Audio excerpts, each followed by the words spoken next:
Pues comienzo a la cuarta sesión de este curso breve sobre Teresa de Lisieux, y en esta cuarta sesión vamos a abordar el tema de su doctrina, su pequeña doctrina, como dice ella, lo que se suele llamar también normalmente con la palabra caminito, una palabra que a mí no me gusta porque no representa en español lo que en realidad representa en francés. El diminutivo no es lo mismo en una lengua que en otra. Y lo que viene a significar no es que es un caminito así pequeño, sino que es un caminito mágico, un caminito que ella como que lo ha encontrado y tiene las mismas virtualidades que el camino grande. Bueno, pues vamos a abordar esto, llámese como lo queramos llamar, pero vamos a abordar pues la estructura de todo esto. Es decir, el caminito tiene una estructura. Ella no lo ha explicado todos los detalles, no nos ha dado todos los detalles, porque ella lo que normalmente no hace explicaciones así totales de las cosas, sino que las va dando poco a poco según las va experimentando, las va teniendo. Y como nos recuerdan cuando hablaba a las novicias, nunca hablaba de teorías, ni nunca hablaba pues como de exposiciones magistrales, sino todo era como hablado, más bien que como una charla, era como hablando a la persona para que la persona reaccionara, preguntara, respondiera, un tipo de diálogo muy curioso que mantenía ella para llevar adelante pues sus enseñanzas y sus cosas, y en el fondo pues lo mantiene así igual. Es decir, no nos ha dicho el caminito consiste en esto, ha dicho en algunas cosas importantes, pero bueno, no todas. Y nosotros esta tarde vamos a estructurar un poquito en qué consiste el caminito, toda la estructura, y luego al final, para que no parezca como una cosa complicada, porque una cosa complicada no puede ser de Teresita, pues para que no parezca una cosa complicada, pues lo hacemos como una especie de síntesis o de resumen.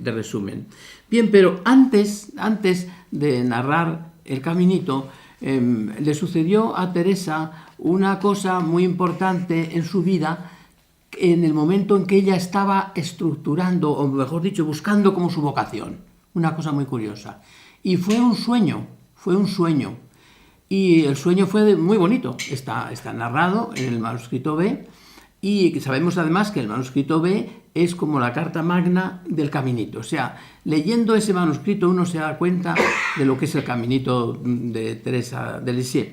Y el sueño es muy sencillo, pero muy revelador, y lo capta cualquier persona, que no hace falta que sea un gran especialista en psicología profunda o en análisis de sueños o cosas de esas.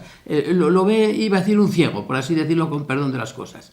Pues digamos enseguida lo siguiente: el sueño se realizó así. Ella al amanecer está dormida y ve como en una especie de galería grande vienen 3 religiosas carmelitas con el velo tapado, con el velo echado, y con la capa blanca, y se acercan.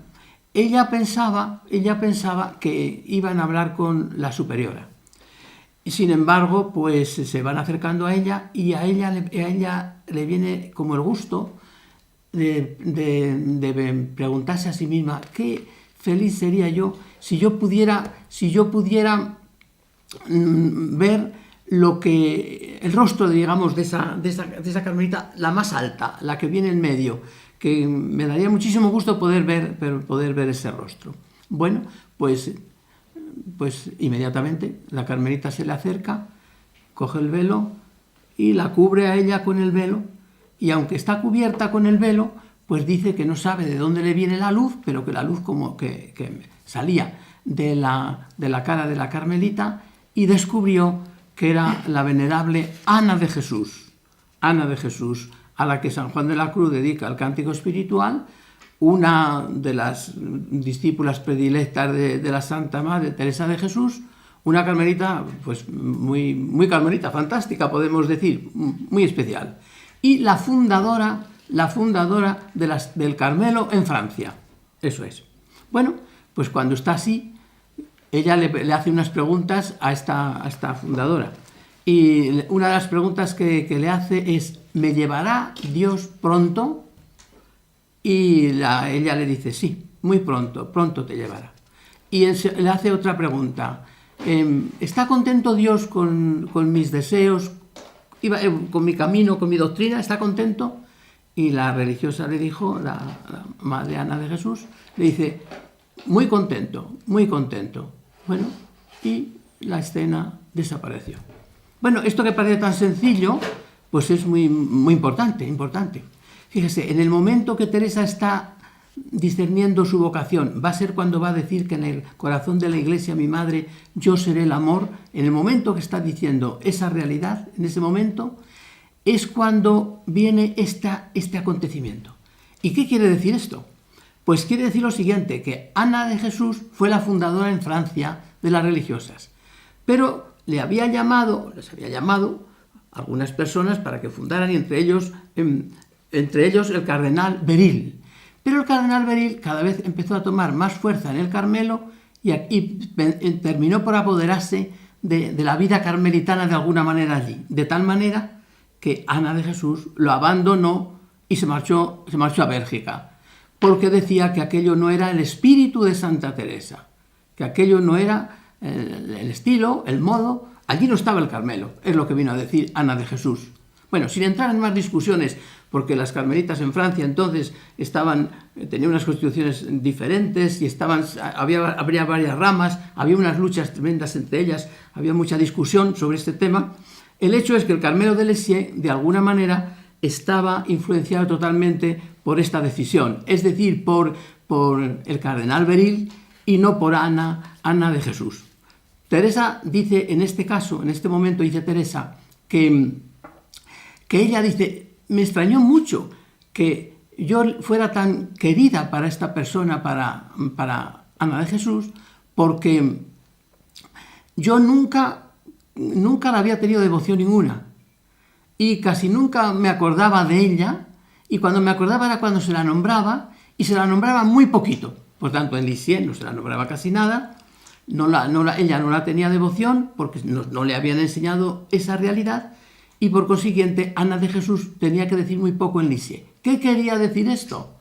Pues que en Lisieux, digámoslo así, con cierta fuerza, pues en ese convento de Lisieux, pues el fundador en realidad sería Beryl, porque Ana no tenía casi ningún sentido. Es evidente que el cardenal Beryl quiso llevar el Carmelo e introdujo a San Juan de la Cruz, a Santa Teresa, pero con un estilo suyo, un estilo diferente, una manera de ser diferente, porque tenía una espiritualidad distinta. Es muy largo todo este problema, pero se resume en esto, en que en Lisieux no estaba el espíritu de Ana de Jesús.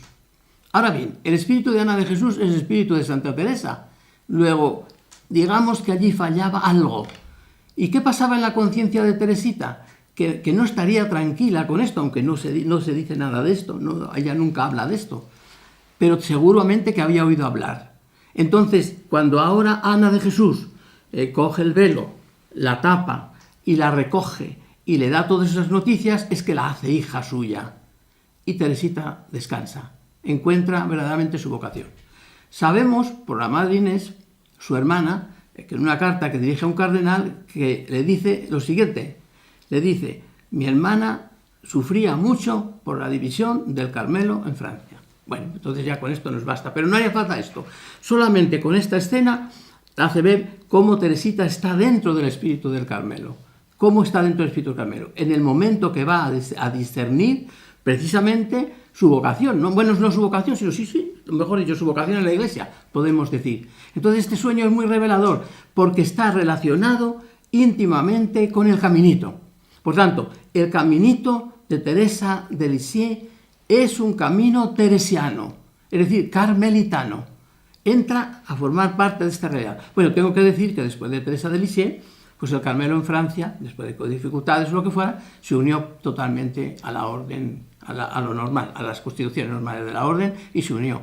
Pero fue Teresa de Lisieux la que, diríamos, dio el impulso total. No estaría nada contenta con esa situación, aunque no consta y no se dicen cosas, pero no estaría nada. Entonces, este momento es clave para mí. Este sueño es precioso. Está en el manuscrito B. Lo lean y verán, porque está narrado con una preciosidad, una delicadeza, una finura, pues diríamos, pues muy especial. Parece todo divino. Y en el fondo, pues es esta realidad. Ella luego, a partir de ese momento, tomó ya mucha devoción a Ana de Jesús. Tanto es así Tanto es así que poco antes de morir le pidió a su hermana Inés, y esto es interesante para Lisieux, que le trajera las reliquias de Ana de Jesús, que quería besarlas. Un tiempo antes, no el mismo día, pero un tiempo antes le llama y quiere besar las reliquias de Ana de Jesús. Por tanto, diríamos que es un momento cumbre y que tiene mucha importancia para lo que vamos a decir ahora. Es decir, la primera importancia que se deduce de aquí es clara, es que el caminito de Teresita es un carmelito, es carmelitano.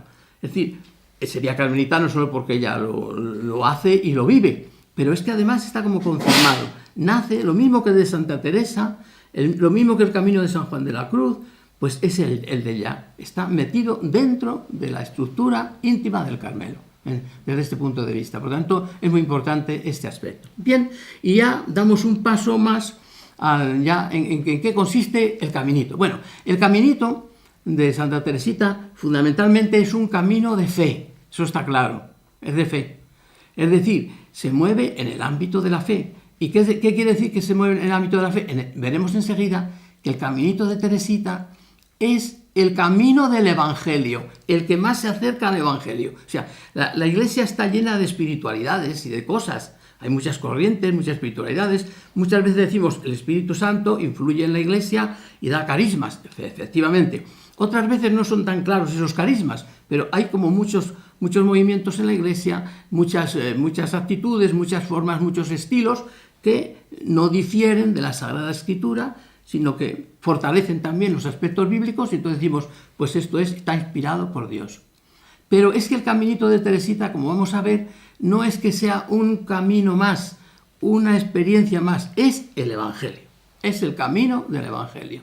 Por eso ella ha creado una revolución tremenda en la Iglesia y ha dado un golpe a la Iglesia, la ha hecho volver al Evangelio, porque lo suyo va a ser el caminito del Evangelio. Y enseguida voy a ir estructurando despacito, en lo que me dé tiempo, pero enseguida vamos a ir viendo también cómo ella identifica a la Virgen María como la primera que ha realizado el caminito, evidentemente en sentido altísimo, pero la que ha llevado el caminito. Y a raíz de su caminito, que es el Evangelio, ha descubierto también quién es la Virgen María. Pues bien, entonces decimos que ante todo es un camino de fe, que se mueve en el ámbito de la fe, pero el ámbito de la fe tiene su corazón en el Evangelio, no hay que olvidarlo nunca.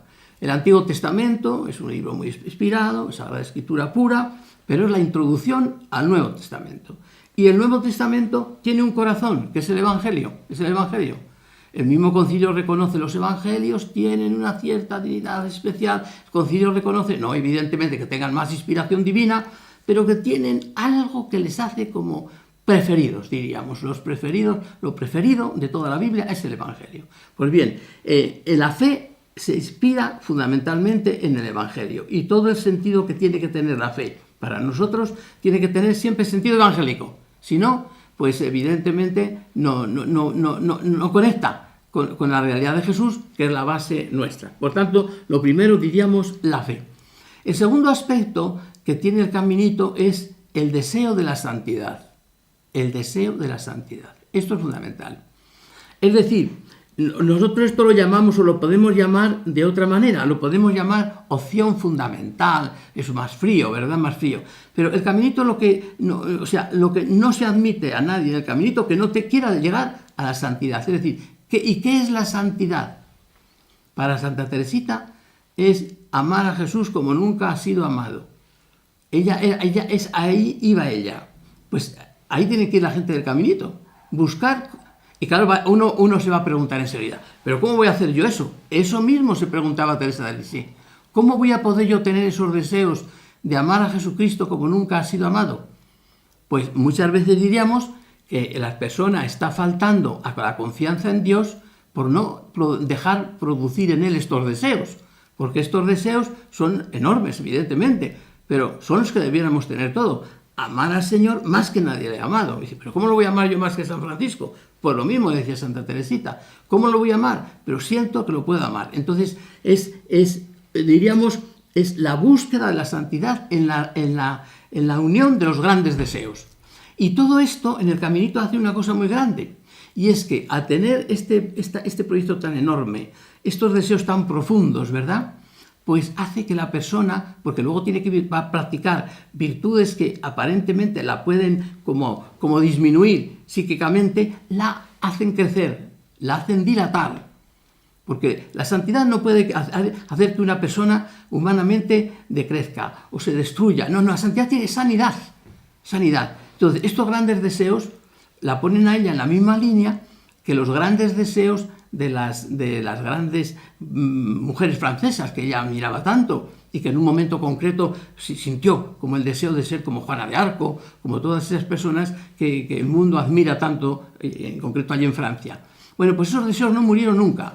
No voy a ser Juana de Arco, pero voy a ser una santa, o sea, voy a tener los deseos supremos. Y el deseo es, primero, en una ocasión dice, amar a Jesús como Santa Teresa, y más tarde decir, más que Santa Teresa, y ya. Bueno, pues los grandes deseos son fundamentales. O sea, el deseo de santidad y los grandes deseos, dentro del ámbito de la fe, ¿verdad?, en el que nos tenemos que mover, porque el ámbito de la santidad todo es fe, todo es dentro de esa fe, diríamos. Y nace aquí, evidentemente, una realidad que en Teresita es fundamental. La máquina, la raíz de todo el fundamento es el amor. El amor. ¿Y qué amor? Pues es que de tal manera amar al Señor, ¿verdad?, que ninguna otra cosa te mueva si no eres de Él. O sea, el amor puro a Jesucristo, el amor, diríamos, totalitario, absoluto, el amor exclusivo. Esta es la raíz psíquica de Él. Evidentemente, luego, la raíz del amor tiene una fuerza enorme teológicamente hablando. Cuando nosotros leemos a San Pablo, leemos a Jesús, vemos a Jesús, etc. O sea, pero el amor es la clave de todo. De tal manera va a ser la clave de todo el amor, de tal manera que va a decir, no me voy a fijar más que en el amor. Yo ya nunca voy a mirar por qué vía estoy, por qué camino estoy, si voy por ascética, si voy por mística, si estoy enamorada, si estoy en otra, si he mejorado, si no he mejorado. Solo me preguntaré cómo tengo el amor hacia Jesucristo. Eso es la pregunta, es lo que dice en una carta a su hermana Celina, con mucha observación, ¿verdad?, hablando precisamente de ese deseo de entregarse totalmente. Entonces, el amor es la clave, en Teresita, el amor es la clave. Bueno, podríamos aquí ahora descubrir todo el proceso que tiene el amor en ella, pero no es el caso, sino simplemente lo que estamos viendo es haciendo ver los elementos que intervienen, diríamos, fe, sueños, esperanza, y ahora esta idea de amor, que en ella está muy psicologizado. Lo entiende como amor de enamoramiento, amor exclusivo, que no me digan nada las cosas. Por ejemplo, en la oración que ella llevaba, o en no sé cómo llamarlo, esa cartita que llevaba el día de su profesión, que la llevaba dentro de su corazón, pegando a su corazón escrita, pues esa cartita decía que las cosas no me hagan ni siquiera vibrar el corazón hacia ellas. Quítame todo eso, que sea solo tú. O sea, es un enamoramiento loco. Un enamoramiento loco. Pues es una de las características del caminito. Fíjate, si decimos el caminito, dice, es para las almas sencillas, pero si estamos metidos en la hoguera profunda de la fe y de la esperanza y del amor.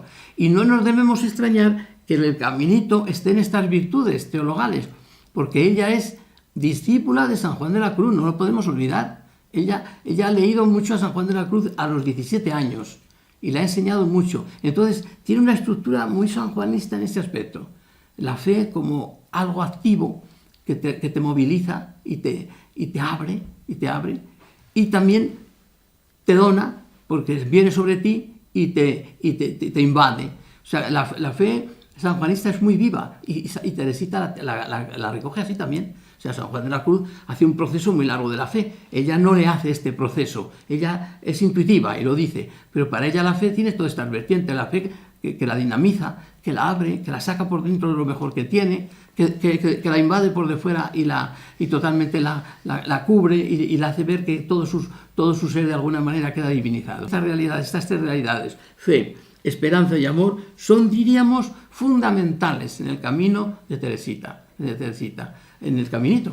Y que, como vemos, no es necesario pues andar buscando grandes cosas, ¿verdad?, porque nos estamos moviendo dentro de la estructura más elemental de lo cristiano. Bien, pues después de estas tres realidades que diríamos que es vivir en fe, abiertos a unos deseos grandes, grandes de Dios, y no empequeñecidos porque yo soy pecador, porque no, tú eres hijo o hija de Dios y estás abierta a una dimensión infinita, diría Teresita, no inmensa, sino infinita, porque es el Espíritu Santo quien pone en ti todo ese movimiento.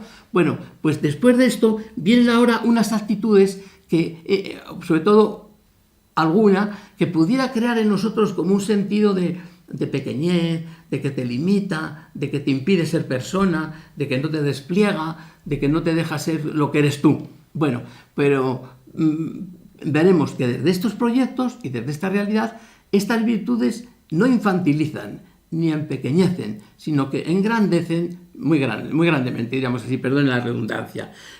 Lo primero que nace de todo esto es el abandono y la confianza. El abandono y la confianza.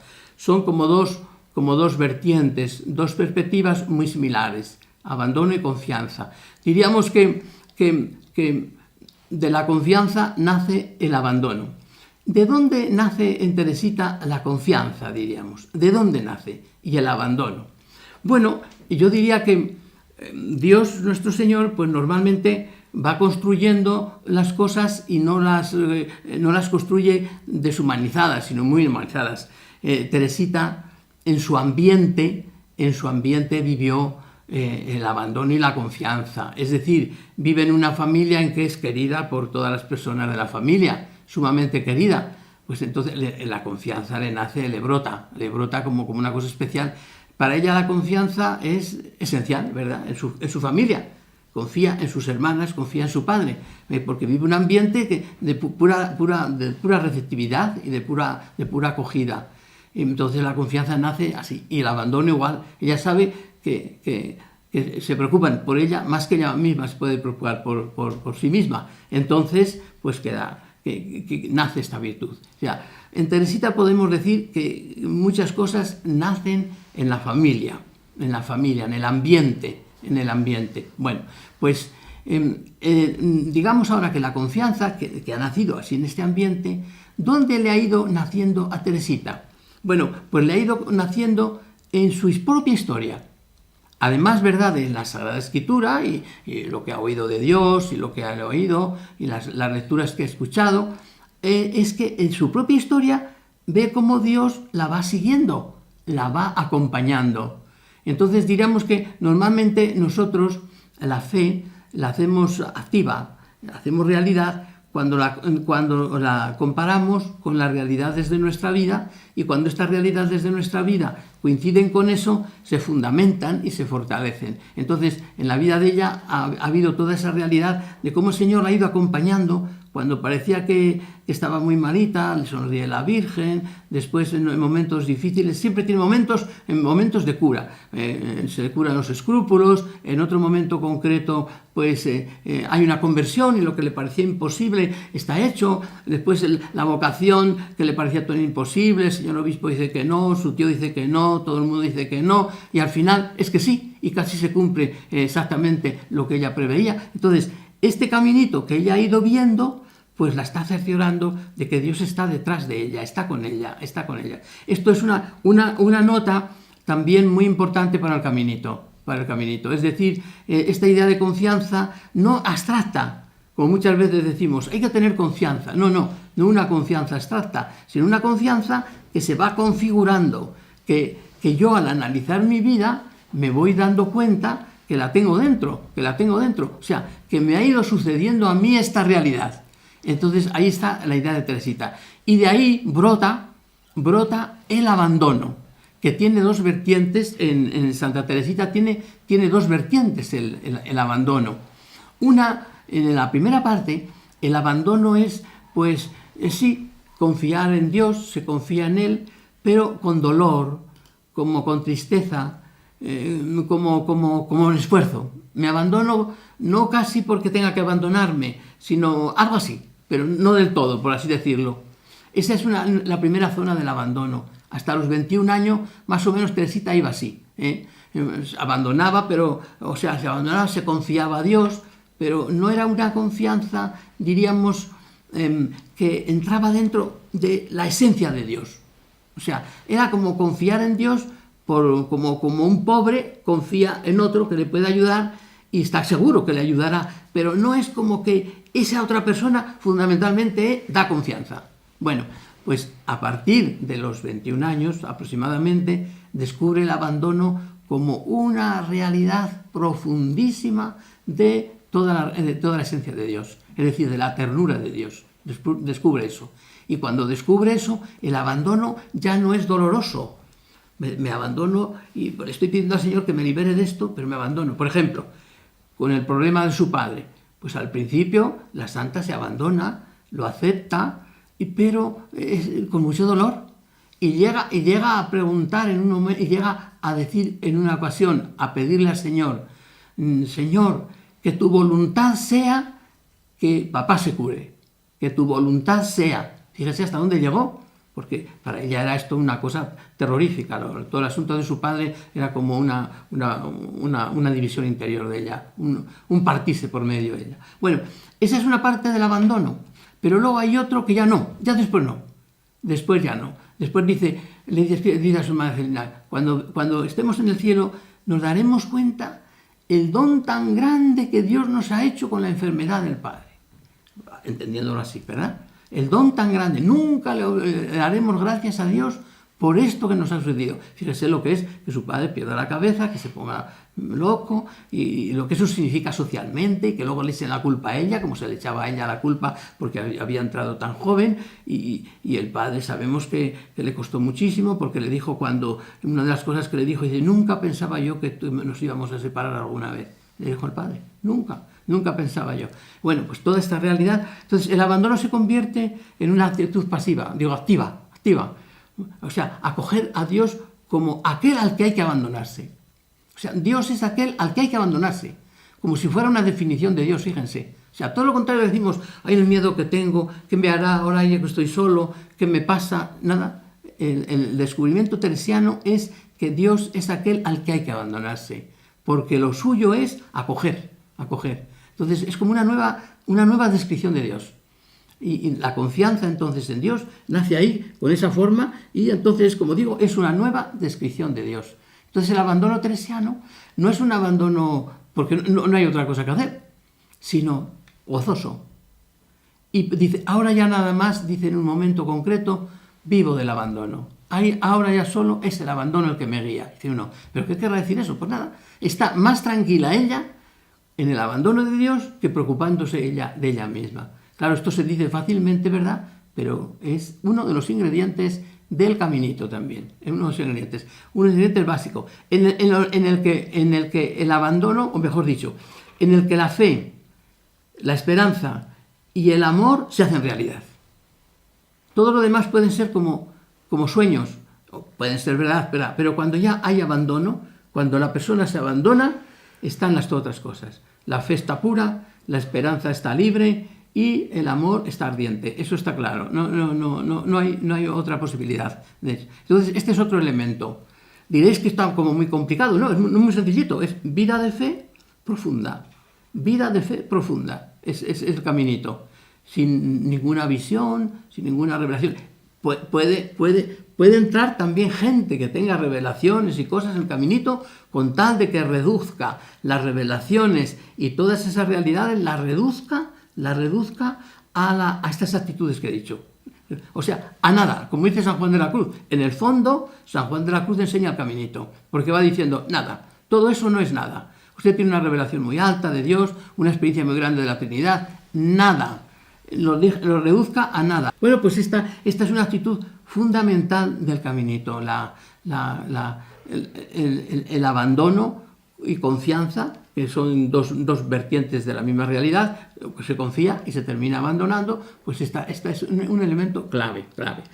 Y hay una virtud muy teresiana, que es la humildad, y esta es la que yo quiero aquí recalcar, que todos estos deseos, todos estos proyectos, todos estos hace que la humildad cobre diversa actitud en Teresa que lo que normalmente entendemos por humildad.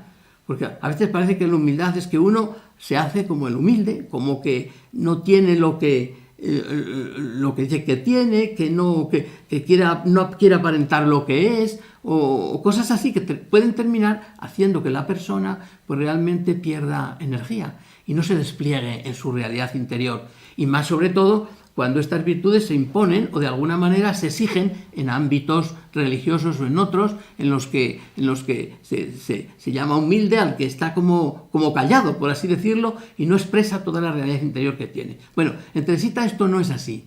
En Teresita la humildad está vinculada, diríamos, íntimamente a la fe.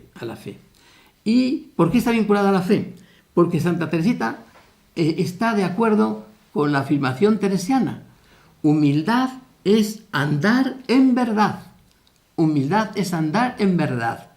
Y fíjese, cuando Santa Teresa hace esta afirmación es interesantísimo, porque dice la gente, la verdad, de lo que yo soy. No. Santa Teresa enseguida alude, dice, ¿y cómo me acuerdo yo cuando Jesús estaba delante de Pilato y Pilato le dijo, ¿qué es la verdad? Fíjense. O sea que no es la verdad esta pequeñita mía decir, bueno, dicen de mí una cosa que no es verdad, pero otras que son verdad o que tendrían que decirlas no las dicen. O sea, hacemos como un ajuste. No. Humildad es andar en verdad. ¿En qué verdad? En Jesucristo, en la verdad de Jesús. Decíamos pues que la humildad en Santa Teresa, que es andar en verdad y que Teresita lo va a recalcar mucho, pues es que es Jesucristo, pero no es porque yo me lo invente o porque lo diga, sino porque ella misma en ese texto, estando hablando de que como lo que es la humildad de nosotros mismos, etcétera, dice, me acuerdo ahora, lo recordaba hace un momentito, me acuerdo ahora de cómo Pilato preguntaba a Jesús, ¿qué es verdad? ¿Qué es verdad? Entonces une la humildad a la verdad, pero lo que Pilato preguntaba a Jesús, ¿qué es la verdad? Y Jesucristo no respondió, porque salió Pilato enseguida, es una estratagema del Evangelio de Juan, para decir que él era la verdad. O sea, Jesucristo era la verdad. Entonces, humildad es andar en Jesucristo, o sea, en el estilo de Jesús, el modo de Jesús, comparado con Jesús, o sea, todo ese estilo. Y claro, si uno es andar en Jesucristo, si ves lo que le pasa a Jesús, cómo calla, en fin, todas estas actitudes son actitudes crísticas. Entonces, realmente, pues a la persona no le humillan, diríamos así, le engrandecen. La humildad engrandece no solamente al de fuera, que te va a engrandecer, porque al que se humilla será engrandecido, sino que uno mismo ya, en la humildad, se reajusta a la verdad. Y fíjense, Teresita repetía muchas veces, por lo menos varias, que yo siempre he buscado la verdad, esa frase. Yo siempre he buscado la verdad. Y cuando alguna vez le contaban alguna cosa, algún hecho político de Francia, algún acontecimiento así grande, no hacía mucho caso. Y le decía a su hermana, ¿pero qué? Le decía a su hermana y le dice, eso no es verdad. Eso no es verdad. Iba la verdad fundamental, a la hondura. Por tanto, cobra mucho sentido. Luego, en Teresita hay unas cosas, la humildad tiene unas dimensiones muy hondas. Llega a querer desaparecer. Vamos a ver lo que significa esto. Ella dice, lo más íntimo de la humildad no es que te humillen, sino que seas de tal manera que ni siquiera tengas capacidad de ser humillado. Que no existas, como que no te conocen, porque si te conocen, te humillan, todavía eres grande, pero si no te conocen, no eres nada. Es como el granito de arena pequeñito que se pisa y ni se da uno cuenta que lo pisas. O sea, pasar desapercibido. Uno pregunta, ¿qué sentido tiene eso de pasar desapercibido en este siglo? ¿Qué sentido tiene en este mundo nuestro, verdad, de querer pasar desapercibido cuando se habla de cómo la persona debe crecer, debe desarrollarse, debe ofrecer pues, los dones que tiene para la sociedad, etc. ¿Por qué Teresita quería pasar desapercibida? Es más, como sabéis, en algún momento de su historia, pues se la pudo llevar a China, a un convento que estaba en relación con Lisieux.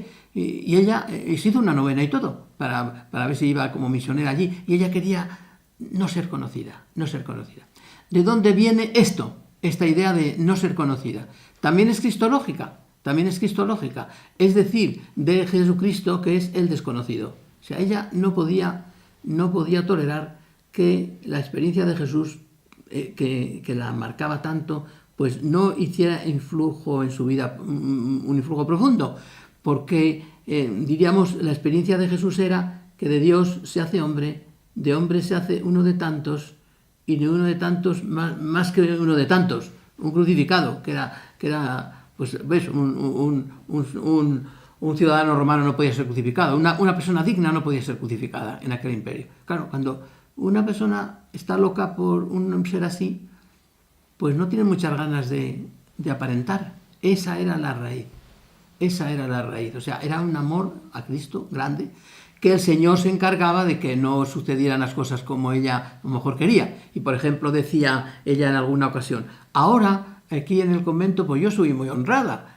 Lo quiere así el Señor ahora, lo quiere. No me deja ser humillada. Bueno, pues te dejamos mover por todo lo que el Señor quisiera. Pero diríamos que la base de ella era como el llegar a anonadarse. Ese anonadarse, si lo examinamos bien, es como un servicio grande a la sociedad, porque es dejar crecer a todos, porque no es anonadarse para no existir, sino es existir sin existir para que existan otros. De modo que es un servicio enorme al otro. Pero la raíz fundamental es cristológica, como todo. Mire, se suele decir que los hombres grandes o las mujeres grandes tienen muchos principios y muy bien elaborados, pero los genios solo tienen un principio. El que es genio tiene un principio del cual nace todo. Bueno, pues ella es un genio. De ella, el principio de donde nace todo de ella es el apasionamiento por Jesucristo. Todo se explica desde ahí. Desde ese apasionamiento todo recibe una explicación concreta de su estilo.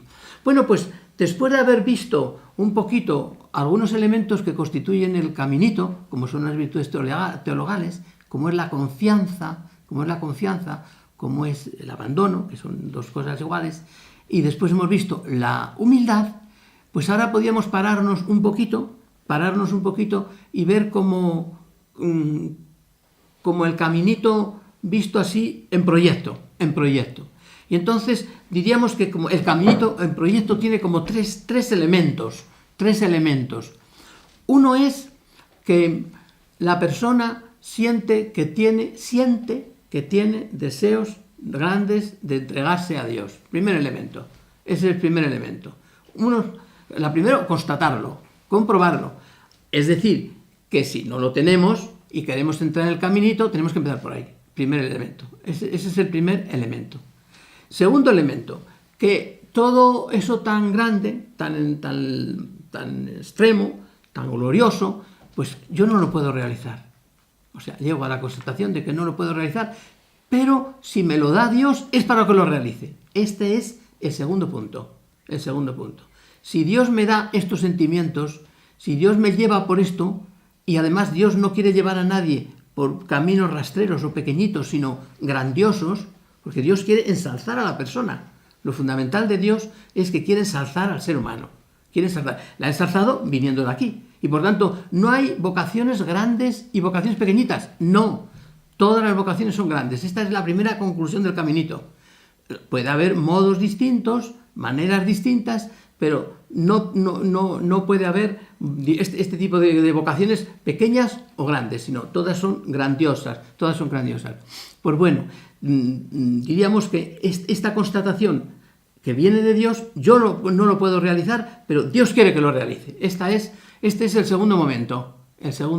Dios quiere que realice este hecho. Segundo momento.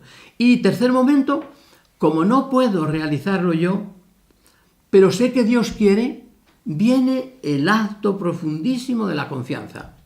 Aunque me parezca que no, aunque me parezca imposible, yo me lanzo y me entrego a Dios totalmente para que lleve adelante ese proyecto. Sé que lo va a llevar. Y entonces nace eso que decía yo hace un momento, nace esa idea de Dios como el que acoge. Dios como fundamentalmente el que está abierto a que la persona pues se caiga en sus manos para engrandecerle y para hacerle pues lo que él llevar a cabo el proyecto que él ha querido. Bien, pero diríamos que en el caminito existen ahora algunas cosas que son fundamentales, me diríais. ¿Cómo? Porque vosotros me podíais decir, ¿cómo has empezado hablando del caminito sin hablar de las personas fundamentales que constituyen el caminito, que sería Dios. Primero Dios, luego Jesús, evidentemente, y el Espíritu. Pero sería Dios, la idea de Dios. La idea de Dios. Bueno, ¿cómo está este tema en Teresita? Bueno, Teresita no ha hecho una especificación del tema de Dios, Jesús, el Espíritu, la Trinidad, la Divinidad. Esto son cosas de la reflexión y pertenecen al dogma, evidentemente, pero no ha hecho esa descripción ella. Ella parte, diríamos, de un principio elemental que es que de alguna manera en Jesucristo muchas veces vincula todo, dice todo, como le pasa a Santa Teresa, que muchas veces al hablar de Jesucristo le proyecta cosas del Espíritu, se las proyecta a Jesucristo sin hacer mucha determinación. Bueno, yo diría, antes de proceder a desarrollar este aspecto, pues que diríamos que en el mundo cristiano, en la realidad cristiana, en el mundo que nos rodea, pues podemos decir que hay como una imprecisión en el lenguaje de Dios. Muchas veces decimos Dios, ¿y qué queremos decir con la palabra Dios? Porque nosotros sabemos que Dios es Padre, Hijo, Espíritu Santo. No lo precisamos bien, pero nos entendemos, ¿verdad? Y aplicamos a lo mejor, estamos hablando de Jesucristo y decimos Dios, y se aplica a Jesucristo, que Dios evidentemente, pero que con algunos datos, algunos rasgos que en realidad son del Padre. Y no tenemos ningún problema. Y algunas veces hablamos de Jesucristo y le atribuimos cosas que normalmente se atribuyen al Espíritu, ¿verdad? Bueno, pues Teresita tiene un poquito de esto, diríamos así. Su centro vital es la persona de Jesús. Y para saber que su centro vital es la persona de Jesús, es que, hablando de Jesús, lo cita 1600 veces. Cuando habla Jesús y Dios, pues viene a ser entre todo 2500 veces. Del Padre habla solo 20 veces, del Espíritu Santo habla poquito. Del Padre solo 20 veces. Por ejemplo, Teresita nunca dice Jesucristo, nunca. Dice 2 veces solo Cristo. Entonces, esto ya la refleja muy bien y la expresa muy bien lo que es ella, porque es Jesús. El centro es Jesús con la paternidad de Dios que lo envuelve todo. Eso sería como el eje, ¿verdad?, de su pensamiento. Es Jesús y muchas veces como el mismo Dios, el Padre. A veces sí distingue, como nosotros muchas veces también distinguimos, pero tenemos un lenguaje normalmente impreciso. Entonces, a veces sí dice el Padre, pero lo normal es que en Jesús ella proyecte toda la realidad de Dios, incluso el Espíritu, con esas limitaciones o con esos aspectos de momentos diferentes que les he dicho. Bueno, pues el Dios del caminito es Jesucristo. La referencia al caminito es nuncial, es hacia Él, es hacia Jesús, con la idea evidente de paternidad de Dios, de benignidad de Dios, de misericordia, de ternura, etc. Pero la realidad es Jesús. Por eso ya podía escribir en su habitación, Jesús es mi único amor. Es un amor que yo dije aquí un día, que es físico también. Es decir, es un amor, prácticamente Teresita está enamorada de Jesucristo físicamente. Pues como una persona se enamora de un hombre, o una mujer de un hombre, o un hombre de una mujer, así, físicamente. Luego, evidentemente, tiene también el aspecto espiritual y todo, pero para ella no hay diferencia. Por eso dirá en algunos momentos, el corazón de Jesucristo, el Sagrado Corazón, no es para mí como para otras personas, es de otra manera, Entonces, esta realidad es fundamental del caminito, o sea, el caminito es cristológico, es la persona de Jesús, evidentemente con todos los procesos que después esta persona de Jesús va teniendo, distintos procesos de la divinidad, de la humanidad, de la encarnación, etc. Pero ella vivió muy bien la encarnación, porque vivió la infancia, Teresa, del Niño Jesús y de la Santa Faz. Vivió la infancia y la crucifixión. Bueno, pues estos elementos son fundamentales, diríamos, para entender el caminito. ¿Quién es Jesús? La realidad de Jesús como centro, el que Jesús debe ser para nosotros como objeto total de amor y que no puede haber otro amor y que todos los demás amores quedan enhebrados en esta realidad. Y podemos decir que esto es fundamental. Esta es la idea que tiene de Dios. Luego alguna vez la especifica, como digo, pero fíjese, pensaríais que de Dios Padre hablaría más veces, unas 20 veces, mientras que de Jesús 1600. Solo Jesús, 1600. Es la palabra que la absorbe, que la llena. Bien, y diríamos, ¿qué pinta aquí, diríamos, la Virgen María en el caminito? Pues es elemental. Toda la figura que tiene Teresita de Lisieux de María es genial. Es la misma que el Concilio Vaticano II. Es la misma que la Marialis Cultus de Pablo VI. Si uno lee Pablo VI y lee, es igual. ¿Y qué figura tiene de María? La de los Evangelios. Le dijo una vez a su hermana Inés: no he oído nunca ningún sermón que me haya dicho nada de la Virgen, me ha dejado seco, porque nada más hablan de privilegios. Y esos privilegios son reelaborados, repensados y evidentemente sacados de quicio.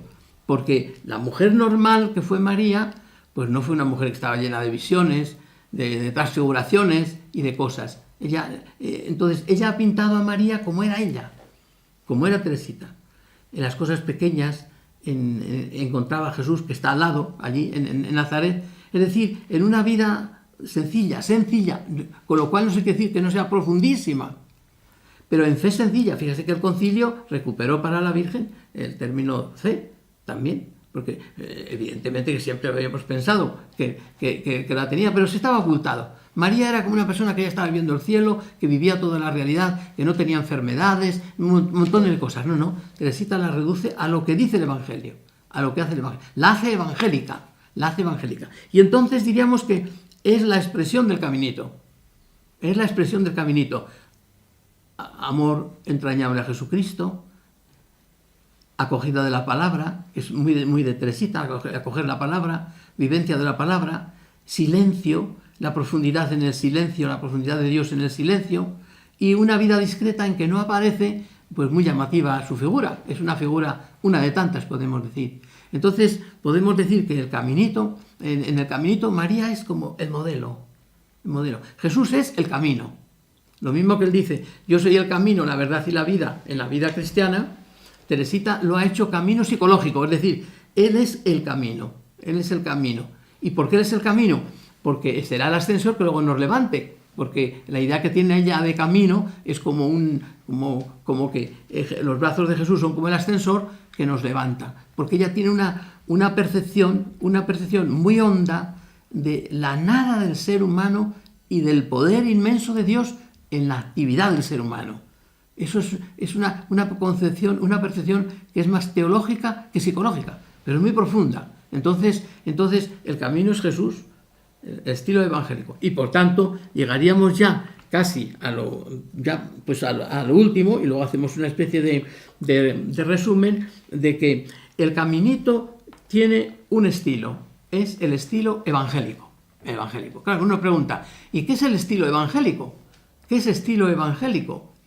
Pues el estilo evangélico diríamos que es lo divino en lo humano, casi sin percibirse lo humano y casi sin percibirse lo divino. Pero todo es divino y todo es humano. Eso sería el Evangelio.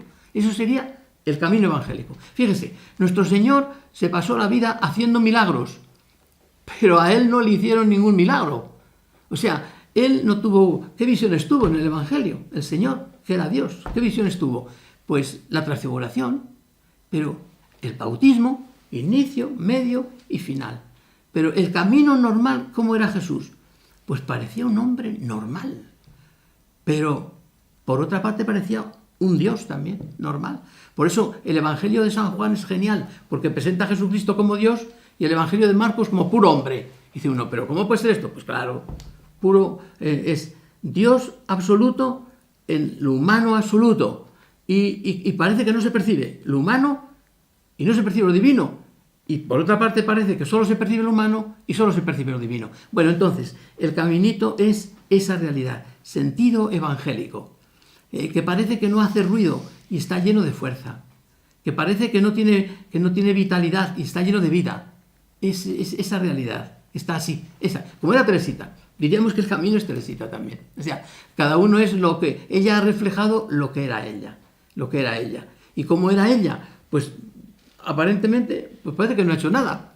Parece que, como aquella religiosa que cuando ya estaba para morir, diría, ¿qué va a decir nuestra Madre Superiora de esta hermana? Porque ha sido muy buena y eso, pero no hay nada que haya hecho que merezca ser contado. Pues vaya, Fíjese si así se ha contado la cosa. Pues bien, este es el camino evangélico, que es el camino del caminito, diríamos. Estilo evangélico. Que es sencillo, pero lleno. Estilo donde está todo lleno de Dios, pero que no aparece Dios. Fíjese, a veces en los lugares donde más aparece la religión, es donde menos religión hay. Cuando hay muy aparatoso todo lo de la religión, no sé, la gente un poco sensible dirá, pues como que me parece que no hay tanta religión como parece. Y luego te acercas a otros momentos en que parece que no, que todo es sencillo, que todo es simple, que es vivencia, y hay más fuerza. Puede haber más fuerza, por ejemplo, en una comunidad religiosa reunida, hablando, viviendo de Dios, más Dios, que en una celebración de la Eucaristía, pues celebrando una cantidad de cosas, ¿verdad? Y cantos, y incienso y todo. No quiero decir que siempre sea así, pero que puede ser. Entonces, la vivencia evangélica creo que me habéis entendido, es esa fuerza interior que lo transfigura todo y no lo transfigura, por así decir. Que lo humano aparece, pero lo divino lo puede. Y que parece que el humano puede a lo divino. Es una unión tan enorme que es Jesucristo. A Jesucristo lo veías y dirían, bueno, pues este hombre está todo lleno de Dios, pero al mismo tiempo es ser humano. Y aquellas atracciones que tenía Jesucristo de la gente, ¿qué era? Lo humano. Porque si hubiera sido lo divino, no van. Porque la idea que tenían de lo divino es terrorífica. La idea que se tenía era del que juzga, del que nos condena, del que nos mira, del que nos ve nuestras faltas, del que nos observa y ve todo lo que hay dentro de nosotros. No, veían un ser humano, pero dirían, pero este ser humano es de otra realidad, es de otra contextura. Pues bien, estos son como los elementos esenciales del caminito, que resumiendo podemos decir que son las 3 virtudes teologales vividas en sencillez pero en gran profundidad, acompañadas, diríamos, del abandono y la confianza y el deseo de humildad, porque nos da la medida nuestra, que es andar en la verdad, y la verdad es Jesucristo. ¿Y qué me dice a mí Jesucristo? Que lo que ha hecho Él tengo que hacerlo yo, es decir, despojarme de mí mismo para revestirme de mí mismo y resucitar. Esos son los elementos fundamentales. Con un Dios que es fundamentalmente amigo, esposo, que es Jesucristo, con todos los rasgos y datos del Padre que le envuelven. Esa es la idea de Teresita. Como esposo, pero envuelto con los datos del Padre, lleno de ternura, que le envuelven. Y entonces la persona ahí se desarrolla y se desenvuelve la confianza. Y ahí nace ya una experiencia religiosa especial, que a lo mejor pues a alguno de estos días pues hablamos un poquito. Y así terminamos pues esta cuarta sesión sobre la doctrina de Teresita, que se llama Caminito, que decíamos al principio que no me gustaba a mí ese nombre Caminito, pero bueno, lo decimos así porque es lo que todo el mundo entiende y sabe lo que queremos decir. Y así terminamos.